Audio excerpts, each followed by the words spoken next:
Hello, welcome in. We're going to give it a moment just to make sure everybody has the chance to get in, and then I will be going over some housekeeping, and then we'll get started.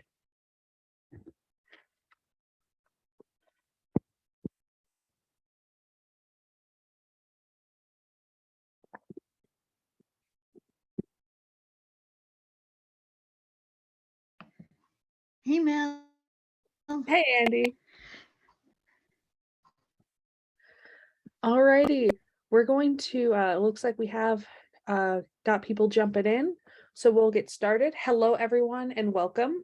I am Mel Svelton. I use they, them pronouns, and I am an April board member and moderator of the meeting today. Thank you for joining us for our Youth Coordinators Connect meeting. I want to mention a few housekeeping items before we get started today. First, when you scroll over the screen, a menu bar pops up. Depending on what device you are on, you can find that menu bar at the top or at the bottom of the screen. There is where you will find the closed captioning for today's session. You can view the captioning by selecting the CC tab on the menu bar. For sign language interpreting, you can find the interpreter on the screen with the name ASL interpreter Jake.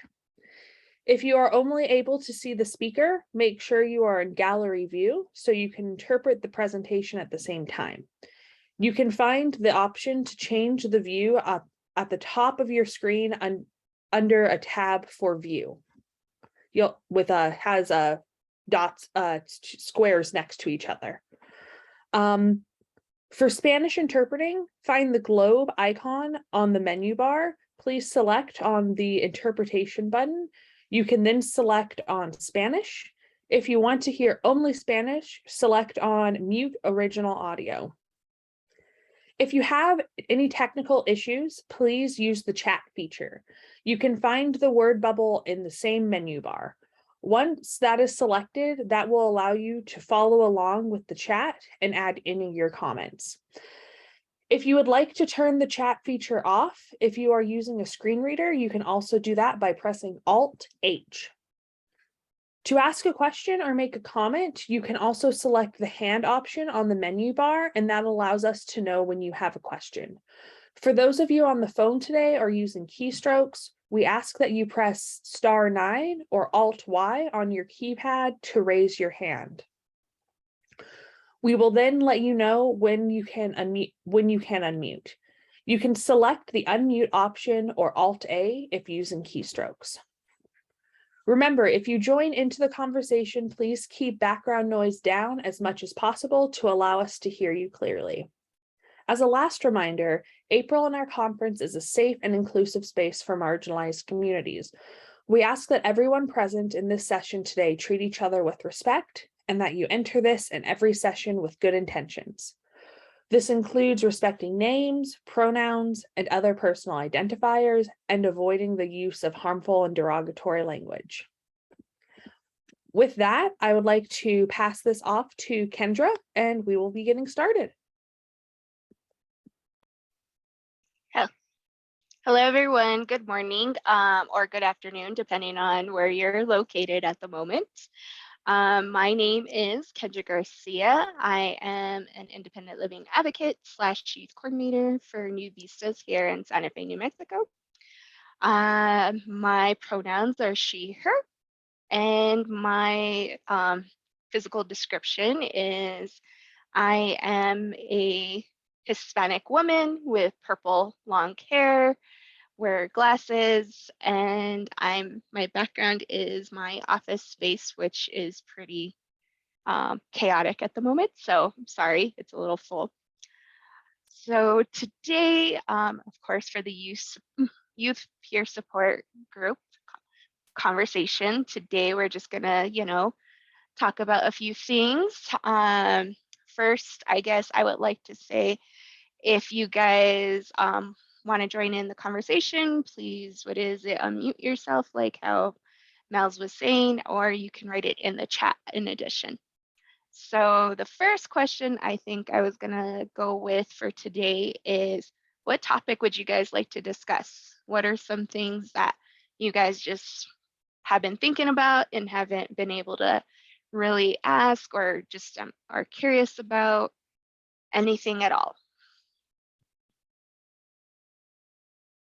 It can be about peer support, it could be engagement, it can be virtual, it could be about social platforms. What are some things that you guys may be curious about or have a question for the group?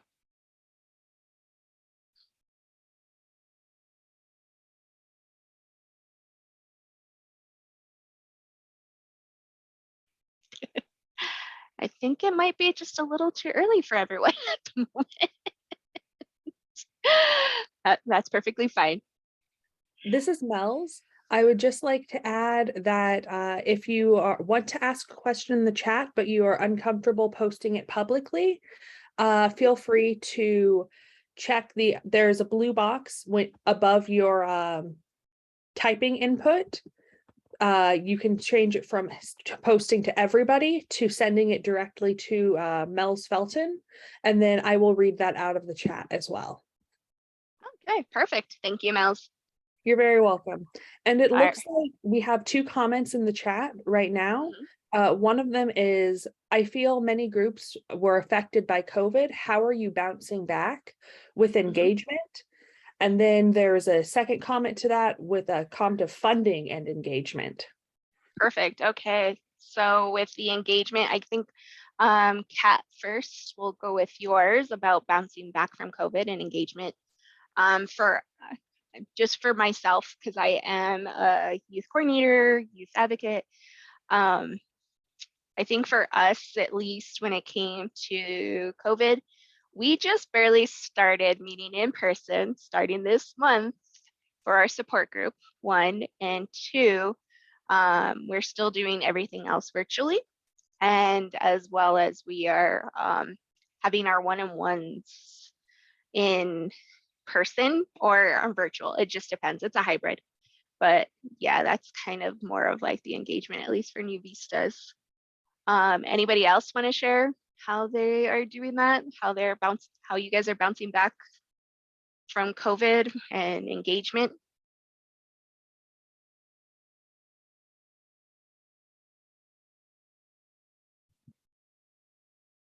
Let's see.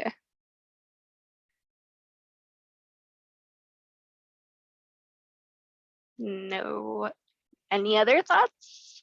Anybody else, like, I don't know, doing more things online, doing things like flyers, going into the schools, maybe youth groups around your cities? I This can is share. Kay. Oh, I'm sorry, Chris. I'm sorry. You can go ahead because you Okay, already thank typed you. in the chat. Thank you. So in terms of bouncing back with engagement, for us at the Center for Independent Living of North Florida, the first thing that we did was we bounced back to the schools and to the consumers that we were already connected with.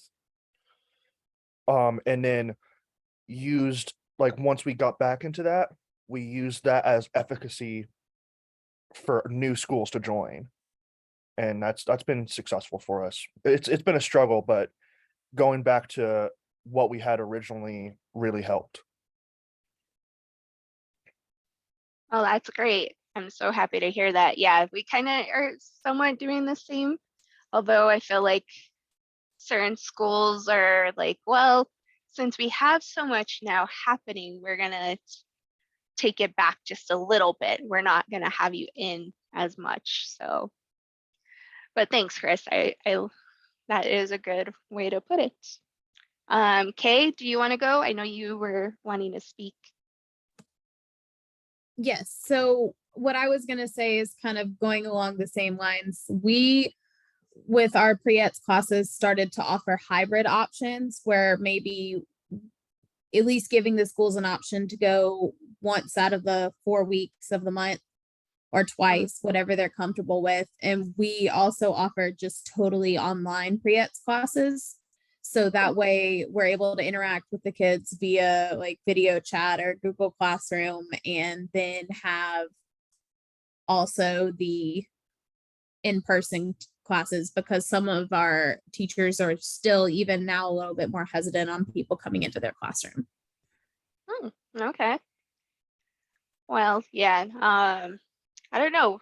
That it depends. Certain schools will want people to be in person more just because they're Zoom fatigued, or sometimes they're just like, no, can you just come virtually? And then I think it also just depends on ourselves, like our personal like comfort level in addition, which if your sale is great in allowing that, that's great. And if not, then unfortunately you just got to try to see what the middle ground is, I feel like, for that.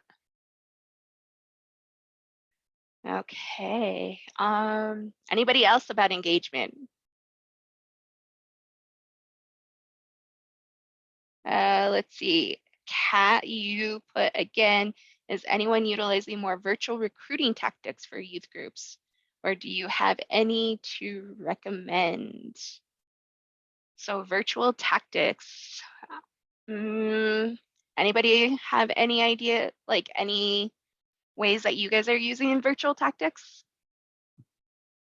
I think for us here at New Vistas, I just do Facebook, Instagram, and Twitter. Those are like our 3 social medias. So that, sending emails, sending text messages.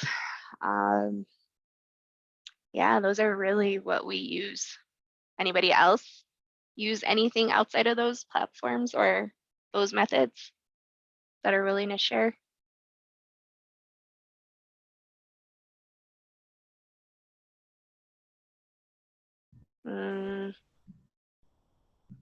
I can share a couple I've been doing already. I just was hoping to expand my ability.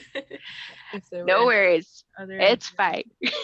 But we do a lot of virtual like job fairs and resource fairs to try to grab attention for our youth groups. But, you know, aside from things that are already set up, I was wondering if anyone has, you know, kind of created anything like that for themselves or their group to gain some more attention.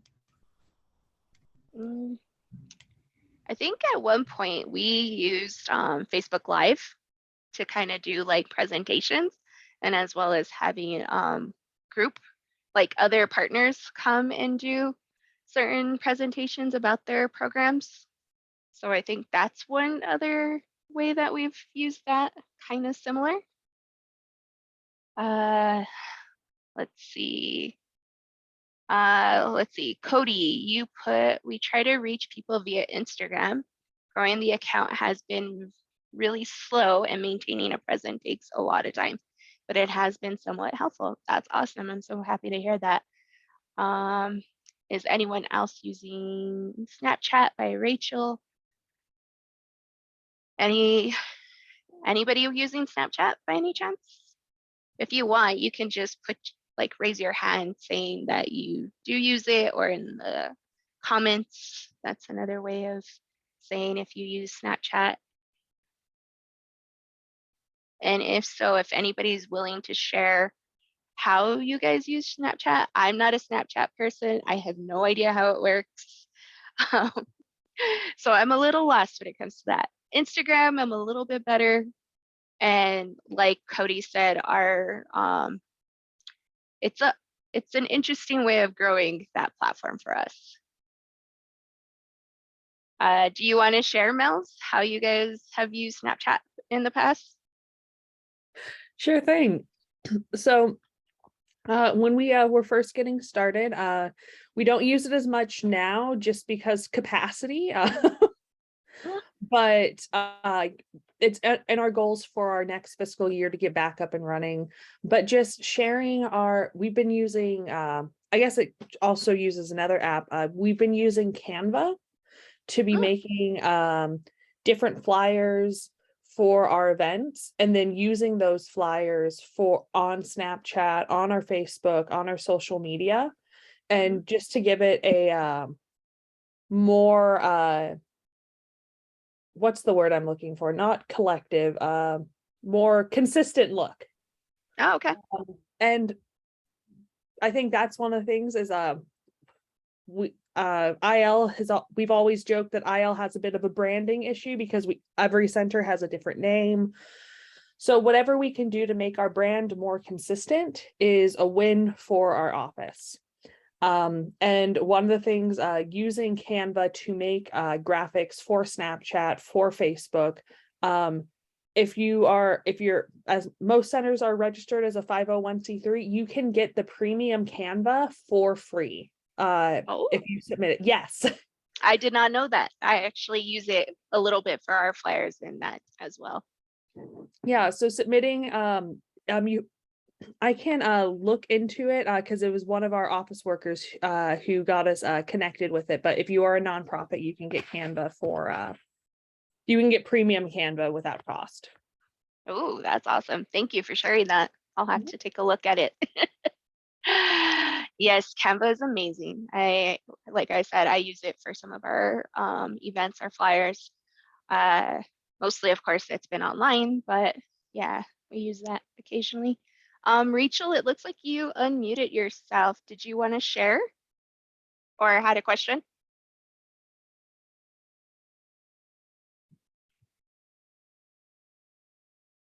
No? Okay, sorry. I just saw that you were unmiked, so that's why I figured I asked before. All right. And does anybody else use Instagram for branding or getting the word out there for engagement? I know I have a hard time with our Instagram, sorry, Snapchat was just what we were talking about. So Instagram is a little bit, I think it's because of the photos. The photos are not our best suit, at least like branding ourselves at New Vistas. But if we got more photos taken, I think we can get that going just a little bit more. I don't know if anybody else feels the same way or has trouble getting permission to take photos of certain clients or events that you guys are hosting. Let's see. I know we had a few other things in the chat a little while ago. All right. So funding. What are some funding strategies that you guys have used during this time, or especially because of COVID? I know there was a lot of money coming from the feds. Unfortunately for us, all our funding is done, at least when it came to the CARES Act. I don't know about anybody else. What are some funding strategies that you guys have used or would like to use? Oh, Cody, you put a comment. Instagram is difficult to use, I think.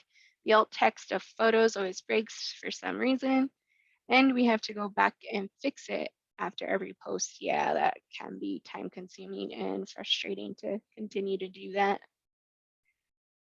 Yeah, it's a lot. I usually just go and do my own like description, I guess, of the photo. At least that's kind of how I've been managing that, but at the same time, it takes quite a bit of time. Yeah, it is annoying. I can see that. But hopefully, maybe by just doing your own description, it can, save you a little bit more time of having to go back and fix it after it's been posted. I don't know. Does anybody else have any like tips or tricks about that? The alt text and Instagram, if you guys use Instagram for your social media platforms.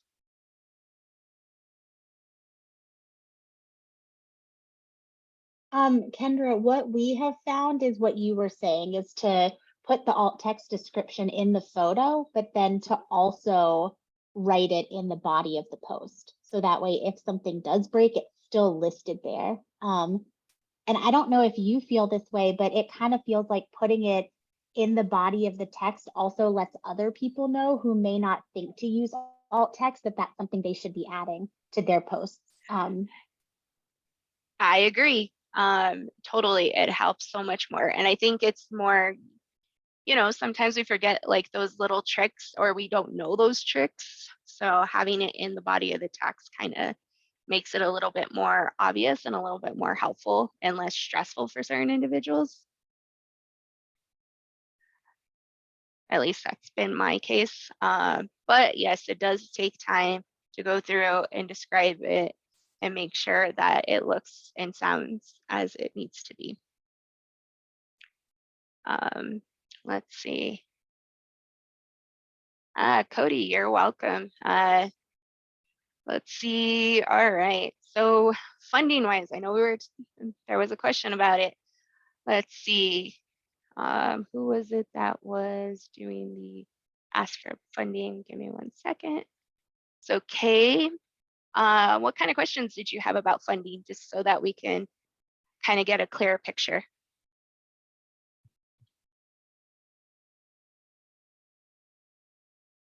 Let's see.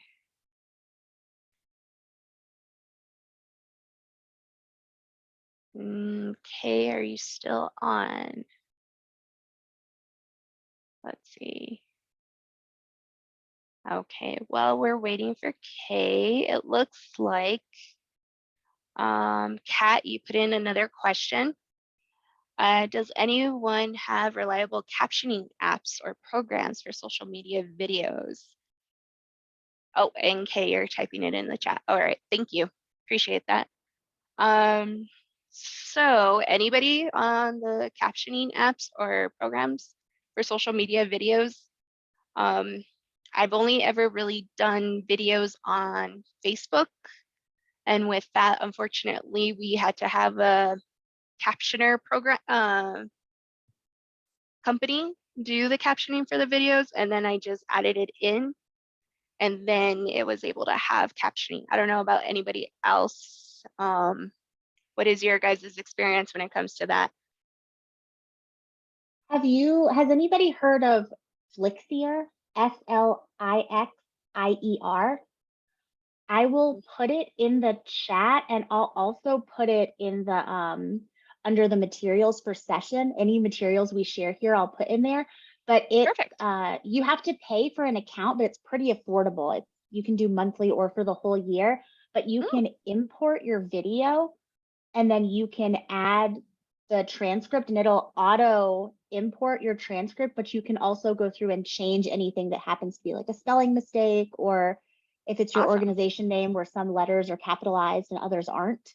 And I found that to be very useful, because then you just, once you're done, you export the video and you can upload it to any social media, and the captions are automatically on there. You don't have to turn them off or on. Oh, perfect. That is great. Thank you for sharing that. I have not heard of Flixier, but now that you've shared it, I'm going to have to do some research on it. Okay. Let's see. So Mel's, you said TikTok has somewhat accurate captioning feature. Yeah. I see that Instagram is using captioning features more. It's kind of a hit or miss as well. It just depends. YouTube, I know, usually is pretty good about it in addition. But I believe they were taking off their captioning feature. Does anybody know more about that? Because I know I'm a little lost on that, but I think they were going to be taking it off, and there was a big deal about it.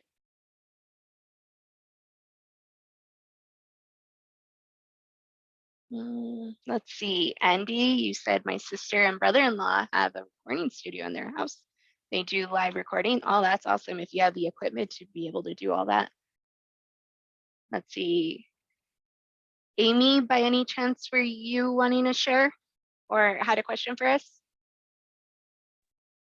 No, I'm good. Thank you. Oh, no worries. Thanks. All right. And Mel's, you said they did remove it, to your knowledge. Yeah, I remember. I haven't been able to follow up with that, but for right now, I remembered a little bit about that being an issue and that they were removing it as a feature of YouTube. Facebook does decent. Every once in a while, you can do their live captioning.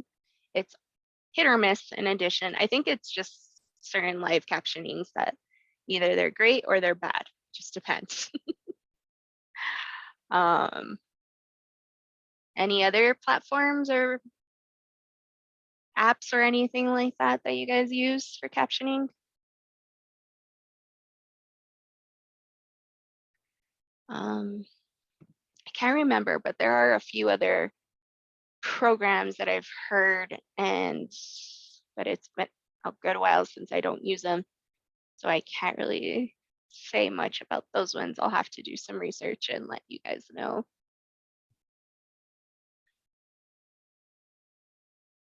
All right, let's see. So Kendra Brown, nice name. It's nice to meet another Kendra. Don't get to hear that very often. Love these ideas. We are just starting to grow our youth program and definitely think social media can be a tool if implemented well and consistently. We have some ideas for Titch and podcasting as well, but have not started. Oh wow, yeah, podcasting would be great. I know a lot of sales were doing that during the pandemic. I kind of looked into that as well. And I believe you're meaning Twitch. Is that the other program that you were meaning, Kendra? Twitch, yes. Okay, I just saw your, oh, it is it. Post. Okay. Yes, so Twitch, I know a lot of our youth like to use it. I don't know if anybody else has used it. Anybody that has used it, can you share? Like, what are its pros and cons by any chance, if you guys have used Twitch?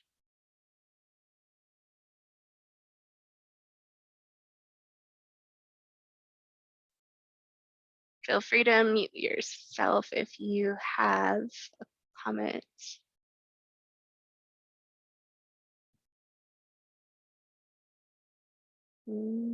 Doesn't look like it. Okay. Well, I guess we haven't used Twitch, which is fine. That's something else that we can always look and see. And if maybe in the future youth support group meetings, we can always, share with others. All right. Let's see here. So I'm going to go with more of a positive note, and instead of questions, what are some things that you guys are doing that you guys are looking forward to, or what new projects are you guys working on? Or yeah, just like great things. Share your great stuff that you're doing. I know sometimes we like to focus more on the negative of what we are facing, challenges, but you know, sometimes we need to share the good things that we're doing. And that could be in the chat. You can unmute yourself, whichever one.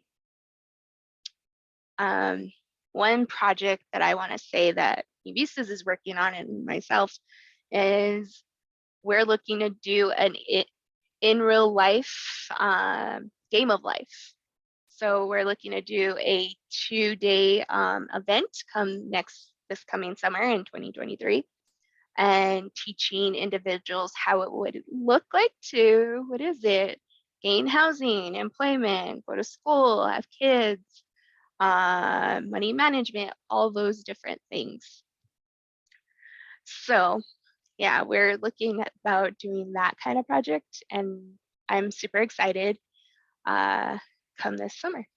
Anybody else? Anybody want to share any really cool projects or activities that you guys are doing, or things that you're looking forward to doing, planning? Let's see. All right, so Kaylin, do you want to share possibly about your pre-ETS activities? Sure. So what we're doing now is we're trying to make our activities less paper-based and more like the students actually doing things. And a lot of our schools have enterprise businesses where they sell cookies or pretzels or any type of baked goods. They also have ones that they do the school store. And so we wanted to get them kind of more involved into counting things and like having the money in front of them versus looking at a sheet of paper, because a lot of people learn better by experience than others. And we're also working a little bit different from the pre-ETS, but kind of the same. One of our local school districts is trying to get a project search classroom started. So we're really looking forward to getting that started in our area. Oh, sounds so awesome. I like the hands-on experience. I'm a kinetic learner. And so, yeah, like actually doing those hands-on things helps me to better remember. So I can see Yeah, our I'm the same way. students. Yeah. I actually bought like this little, it's like a little ATM, and it came with like a little credit card so that they can actually like practice. I've been looking using. at that on Amazon. There's one that I've been looking at, like saved in my cart. I'm just waiting for it to pop up on like Prime Day or something, and I'm buying it immediately. Yes, exactly. Yeah, they're really cool and they're great, and it gives them that hands-on experience, and they don't have to be scared or nervous when they go and use the ATM. They like actually have some knowledge and can be a little bit more relaxed when they go.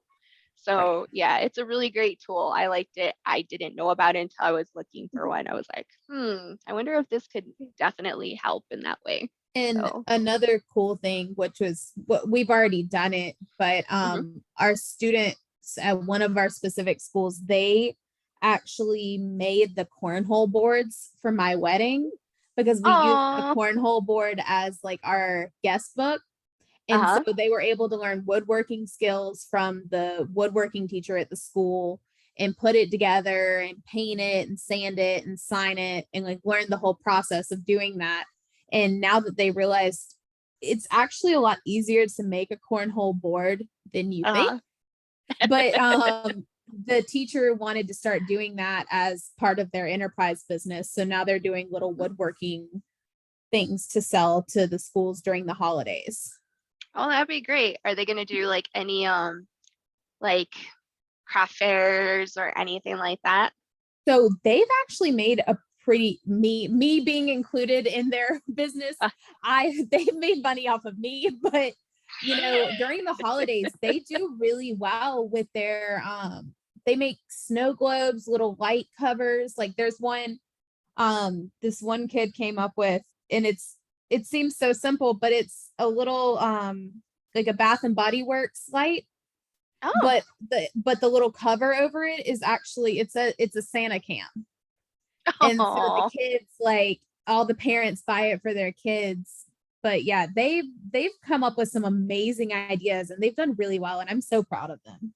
Oh, that's so great to hear that. By any chance, have you guys used or seen the little mini docuseries that's on Peacock, and it's called Born for Business, and it like follows 4 individuals with disabilities, and they're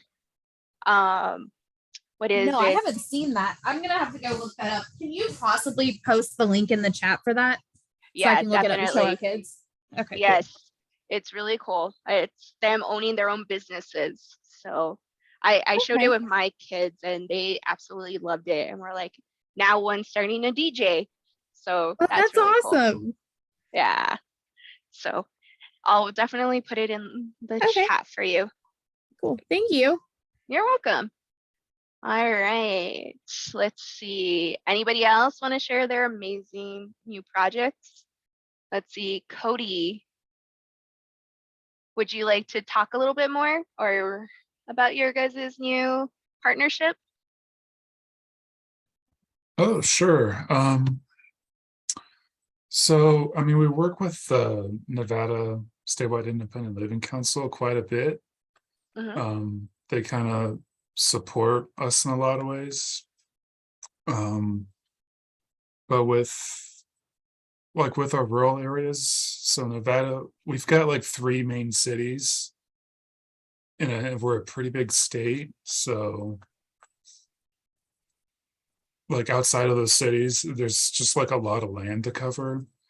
So it's our like road trip plan is still in like the conceptual stage, but like hopefully eventually, maybe after like the Statewide Independent Living Council Congress next year, we'll just kind of take a week or 2 and just like drive all over the place and meet people in the different like towns out there. So we're pretty excited about that. Yeah. I think that's really great because I know like sometimes in certain states, like certain sales don't always collaborate or partner with each other. So kind of just like going and seeing how they're doing things and how you guys can better serve our population. That's great. I'm glad to hear that. And excited for you guys too. Yeah, it'll be fun. Awesome. Well, thank you for sharing. Let's see. Just to let everyone know, Mal's put the link for Born for Business in the chat. So if you guys want to click on that to kind of get a little bit more information. Let's see. Let's see. Andy, you shared if anyone wants my sister and brother-in-law's recording information. Here's their website. You might get a discount if you tell Marianne, my sister, and Andy recommended this to you. Oh, cool. Well, thanks, Andy. That's a great resource. Let's see. Is there any other? Oh, Mel's, you put in the chat about that you guys have been doing a lot of community collaborations, especially around vaccines and voting. How is the voting process going for you guys? Like what community collaborations or events or things that you guys are working on with that? Yeah. Sorry, it's still early, so my voice is clearing. We've so one of our main things is just building the building our what I refer to as our web of community collaborators. And with that, we have an event coming up that is before the Sunday before election day. We have mail-in ballots inside of Washington State, and so we're going to be doing a ballot bingo where we're going to go over what each position does and how they serve the area.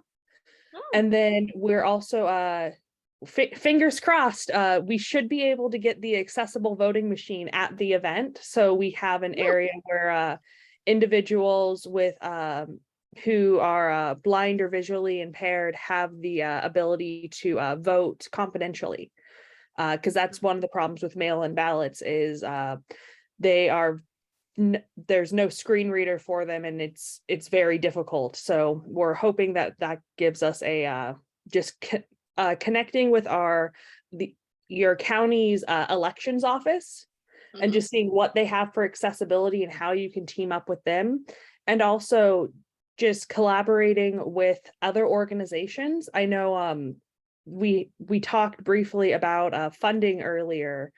And that's one of the ways that we actually found a new funder is through a relationship that we built with an organization. And they recommended like, hey, have you thought about applying for this grant? And we were like, we didn't even know it was there.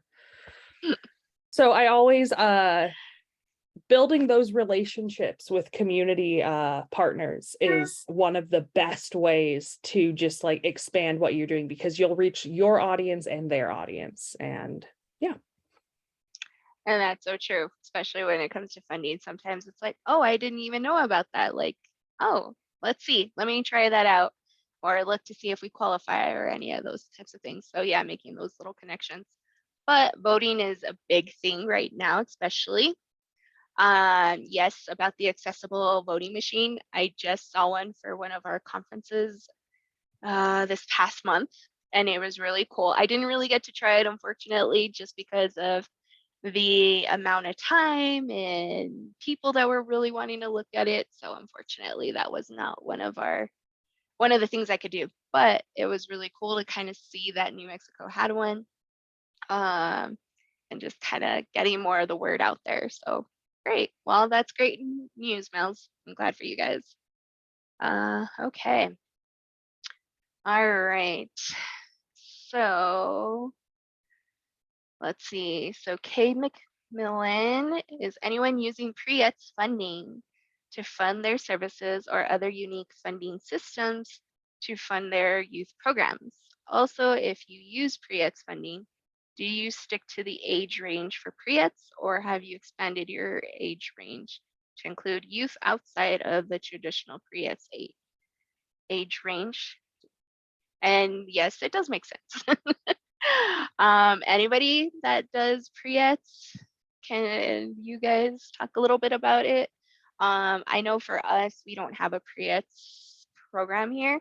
We just do mostly our youth transition. So we don't really work with pre-ets here. So that's not one of my fortes. But if anybody else has anything they would like to share about pre-ets, let's see. Kat McManus, if I'm saying that incorrectly, I'm so sorry. Yes, we use pre-ets funding or one of my groups and stay in the age range. So the age range, I believe, is what, 16 to 21, if I'm correct? I don't know. Is that correct? Name? No worries. Okay. Thanks, Kat. I appreciate that. Let's see. I think if I remember correctly, Sarah Goldman, I can't remember. Do you guys have a pre-ets program at yours still? I think I heard yes, but I'm not positive. Oh, okay, so the age range is from 13 to 21. Sarah, if you have anything to add to that, if you can unmute and share a little bit about pre-ets. See. A lot of states are slightly different. Okay. Let's see. Cody, the DD Council in Nevada has a lot of good grants that they sometimes give out to the rest of the IL network here. Oh, that's great. That's good to know. Do we have a lot of people that are in Nevada that could possibly use those grants or kind of look more into them? Yep. Okay. Kat McNinnis says, we go through our school transition program. Ours goes up to 21. All of our youth are 18 to 21. That is the same for us here in New Mexico. Well, I think it's 18 to 22. So they actually extended it by 1 year. So it's a little similar. Let's see. Kaylin, I don't think I read yours. As much as I want to do that, we are unable to expand our range for the funding we use. We have been looking to expanding under different funding sources. So what are some awesome or other alternative funding sources that people have used in the past? Do you guys just use DVR? Do you guys use maybe state and local grants, maybe partnering with another agency to kind of get that additional funding? Or, oh, wait, what what programs do you specifically do with pre-ets? I don't know, anybody? I mean, what do you mean by programs? Like the lessons that we use or just the one that we partnered with? Because in South Carolina for ours, we've done the Career Boost Oh Yeah program, which is the Occupational Horizons for Youth Empowerment Activities. Oh, nice. And we've used a couple different curriculums that we've kind of, I guess the best word to say is mashed together, because we found bits and pieces of ones that worked and ones that didn't. And but our contract is with our Commission for the Blind and Vocational Rehab is how we got our funding for pre-ets. Oh, nice. Yeah, I think that's a little bit of how certain people do here in New Mexico, at least for our other sister SILs.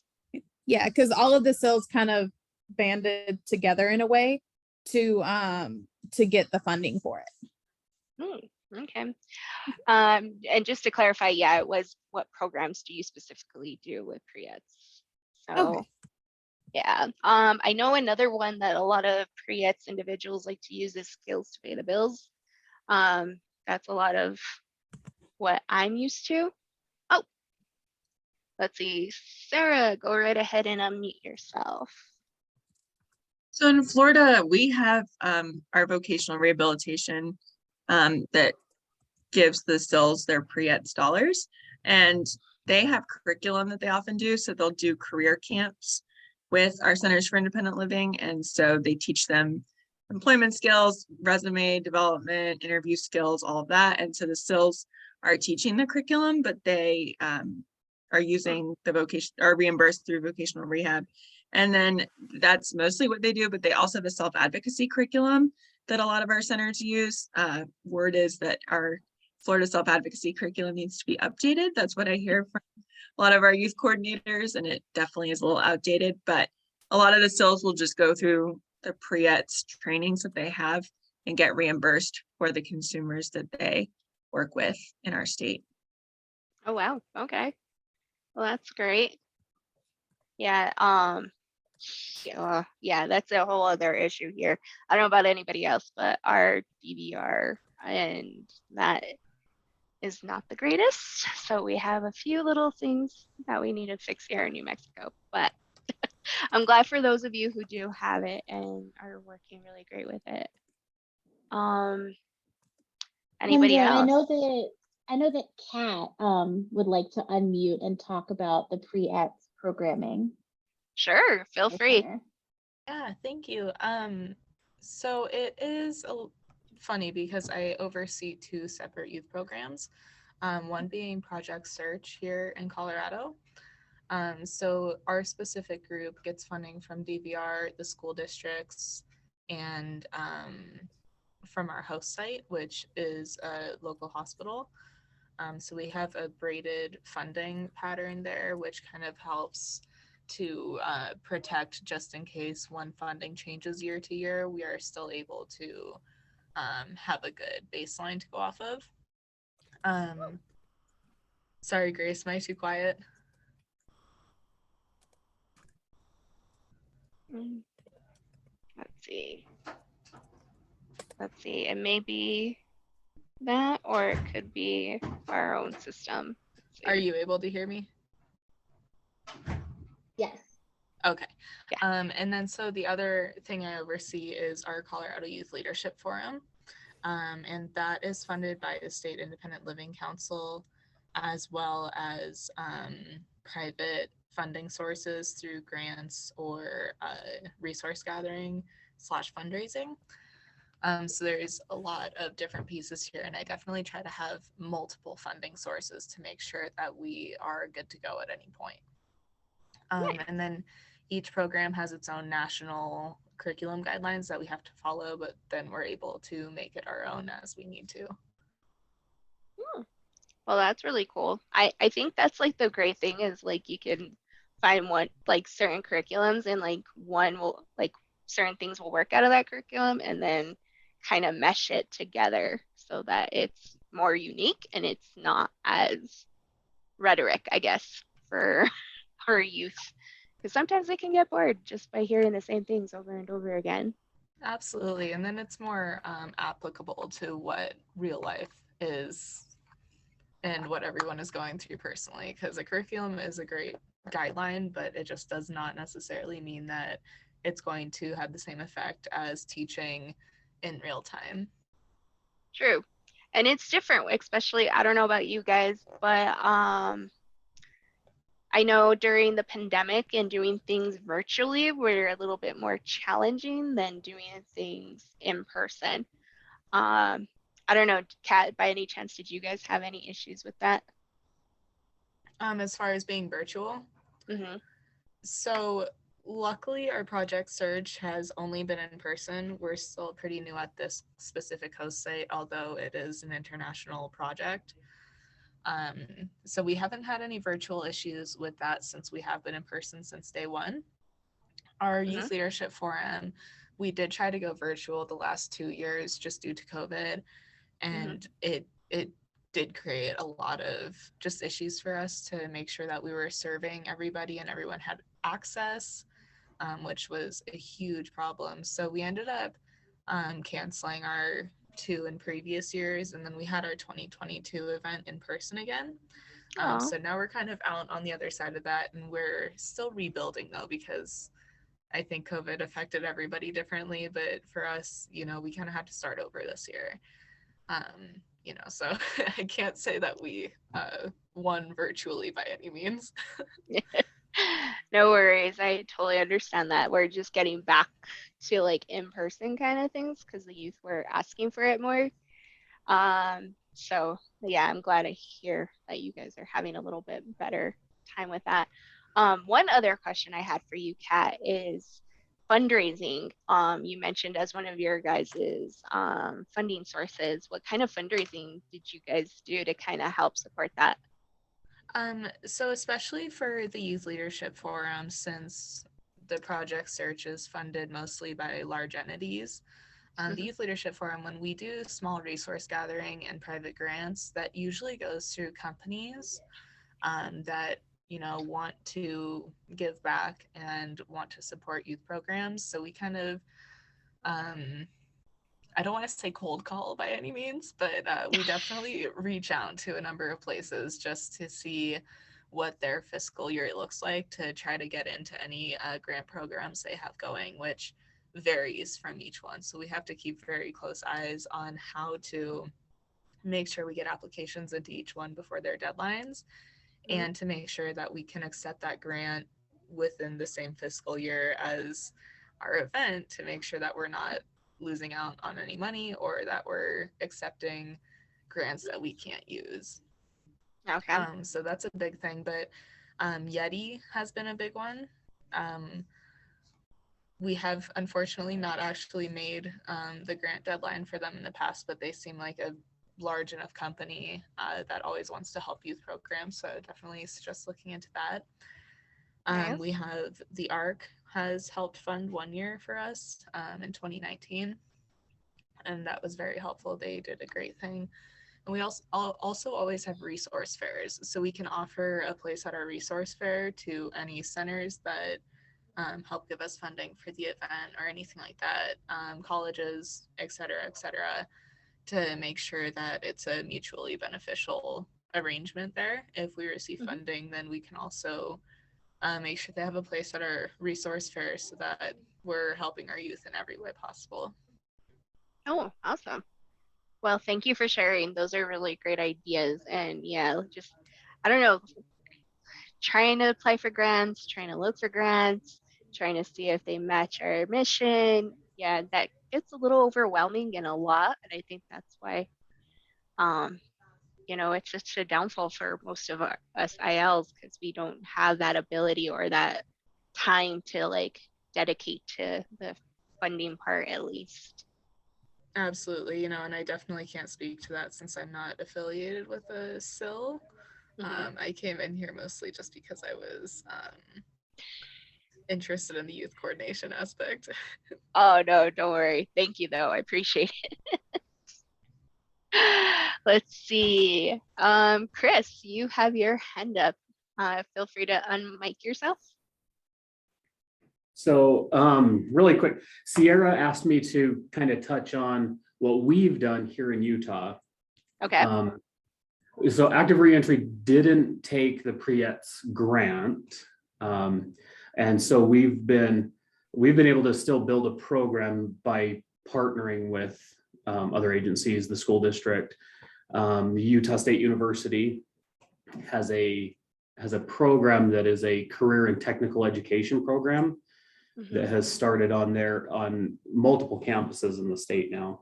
And so we've partnered with them to help teach daily living skills, independent living skills. We provide transportation and peer support to those students as well. So yeah, it can be done without those PREETS as well, you know.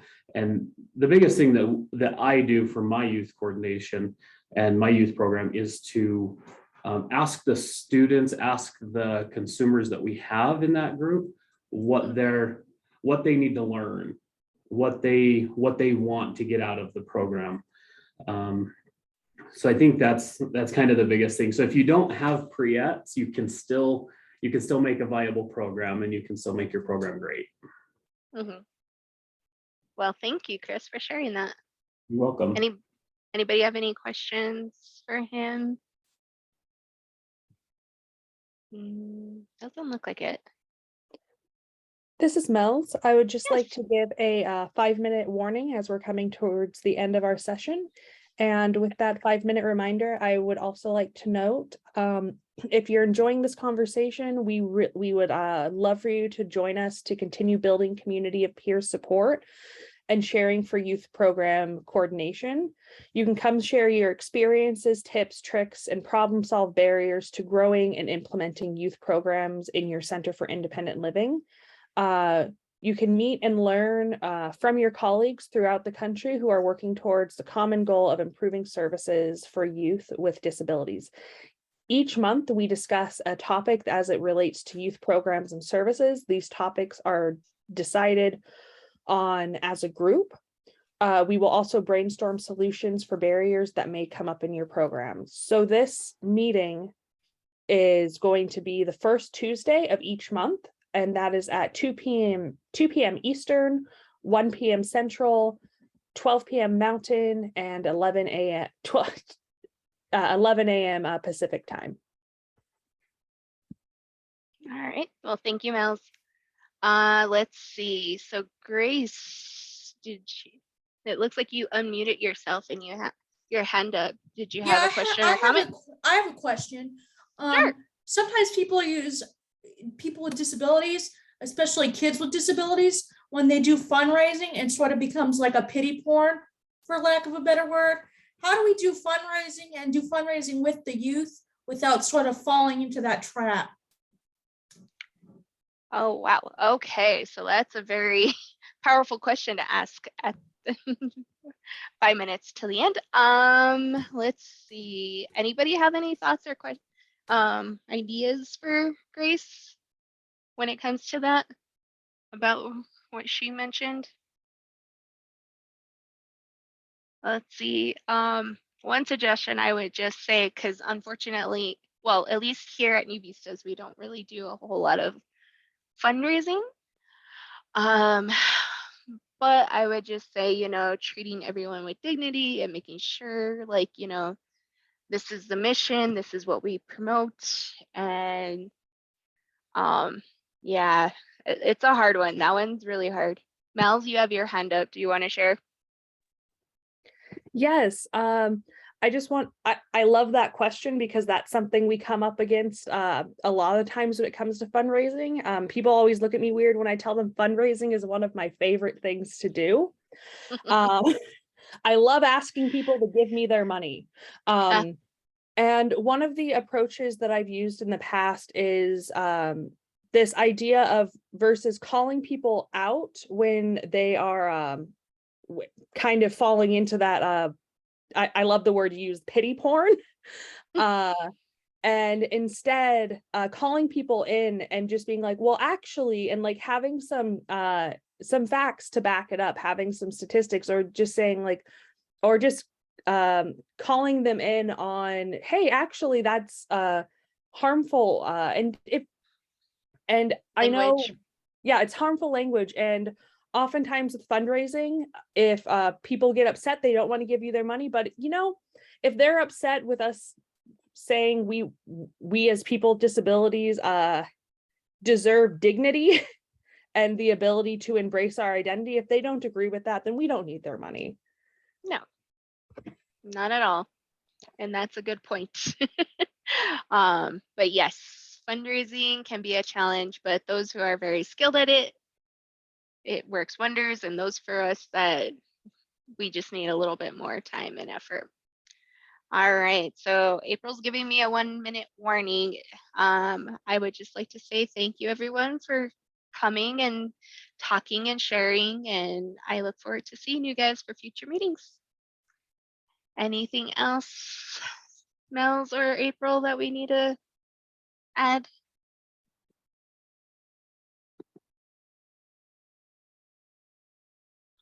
You are good. Grace, if you are not a part of the group that meets the youth program coordinator meetings, I would suggest joining that, because I think your question is great and we just don't have time to really dive into it at the end. But I think that's something that we could bring up and talk about at these monthly youth coordinator connect meetings. And so Is that the first Tuesday of the month? yes, Correct. Could you email me that information as an accommodation, because I don't have anything to write with right now and I'll forget. yes. Can you put your email in the chat and I'll email it to you? Sure. Okay, great. Hey, I can do Grace, I that. think we're friends on Facebook. Would you want me to Facebook message it to you? Yes, we worked together for the Youth Leadership Forum, Yeah. I think. That would Alright. work. Thank you, Mels. All right. Well, thank you, everyone. Have a good rest of your day. Enjoy the conference. What time is the next session? Are we on lunch or something? We have a 30-minute break. Yep. Yeah. So our next sessions will start at 1:30. Okay, thank you. Yes, please. Perfect. All right, thanks. Yeah. Thank you, everyone. all right.